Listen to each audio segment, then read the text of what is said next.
Cockroach Janata party ಹ್ಯಾಂಡಲ್ನಿಂದ ರಾಷ್ಟ್ರೀಯ ಭದ್ರತೆಗೆ ಧಕ್ಕೆ ಎಂದು ಇಂಟೆಲಿಜೆನ್ಸ್ ಬ್ಯೂರೋ ನೀಡಿದ ಮಾಹಿತಿ ಹಾಗೂ ಅದು ಎತ್ತಿ ತೋರಿಸಿದ ರಾಷ್ಟ್ರೀಯ ಭದ್ರತೆಯ ಆತಂಕಗಳ ಹಿನ್ನೆಲೆಯಲ್ಲಿ ಕೇಂದ್ರ ಸರ್ಕಾರದ ನಿರ್ದೇಶನ ಮೇರೆಗೆ ಈ ಕ್ರಮ ಕೈಗೊಳ್ಳಲಾಗಿದೆ ಎಂದು ಸರ್ಕಾರದ ಹಿರಿಯ ಅಧಿಕಾರಿಯೊಬ್ಬರು ತಿಳಿಸಿದ್ದಾರೆ. ಮಾಹಿತಿ ತಂತ್ರಜ್ಞಾನ ಕಾಯ್ದೆ 2000ರ ಸೆಕ್ಷನ್ 69(ಎ) ಅಡಿಯಲ್ಲಿ ಈ ಖಾತೆಯನ್ನು ತಡೆಹಿಡಿಯುವಂತೆ ಎಲೆಕ್ಟ್ರಾನಿಕ್ಸ್ ಮತ್ತು ಮಾಹಿತಿ ತಂತ್ರಜ್ಞಾನ ಸಚಿವಾಲಯವು ಎಕ್ಸ್ ಸಂಸ್ಥೆಗೆ ಸೂಚಿಸಿದೆ ಎಂದು ಅಧಿಕಾರಿ ತಿಳಿಸಿದ್ದಾರೆ. ಅಲ್ಲದೆ ಈ ಕ್ರಮ ಕೈಗೊಳ್ಳಲು ಐಬಿಯಿಂದ ಮಾಹಿತಿ ಬಂದಿತು ಎಂದು ಅವರು ಸೇರಿದ್ದಾರೆ.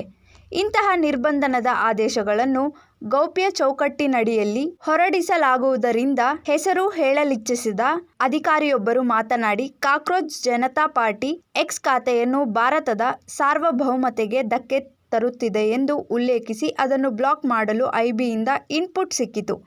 ಈ ಖಾತೆಯು ಪ್ರಚೋದನಾಕಾರಿಯ ವಿಷಯಗಳನ್ನು ಪೋಸ್ಟ್ ಮಾಡುತ್ತಿದ್ದು, ಇದು ದೇಶದ ರಾಷ್ಟ್ರೀಯ ಭದ್ರತೆಯನ್ನು ಅಪಾಯಕ್ಕೆ ಸಿಲುಕಿಸಬಹುದು ಎಂದು ಐಬಿ ಭಾವಿಸಿತ್ತು. ವಿಶೇಷವಾಗಿ ಈ ಖಾತೆಯ ವಿಷಯಗಳು ಯುವಜನರಲ್ಲಿ ಹೆಚ್ಚು ಜನಪ್ರಿಯತೆ ಪಡೆಯುತ್ತಿರುವುದು ಕಳವಳಕ್ಕೆ ಕಾರಣವಾಗಿತ್ತು ಎಂದು ಹೇಳಿದ್ದಾರೆ.